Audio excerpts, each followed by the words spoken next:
Take a look at some shows and movies that you can watch if you're trying to learn Spanish. So come with me. Let's take a look at them. This is one of my all-time favorite. It's called Destinos, and it's actually a soap opera that was made for people that wanted to learn or that wanted to practice their Spanish. So it's made out of 52 episodes. Another one that you can find on YouTube is called Extra. This is from the textbook called Extra. Is La Llegada de Sam. If you just enter Extra La Llegada de Sam, you're gonna be able to see a series of different episodes. And I'm gonna play a little bit of a show. You should be able to see it.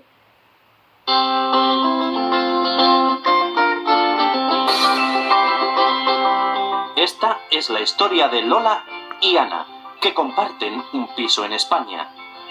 Now, this is a website called Conjuguemos, and you can use it without an account. And what I really like about this is if you go to listening, there's going to be a series of short videos that you can watch. And Hola, vamos a hablar primero de la introducción. ¿Cómo te llamas? Me llamo Mailena Chaviano. I just wanted to play a little bit for you so you can Tengo look at it. 31 años de edad. ¿Y de dónde eres? Soy cubana.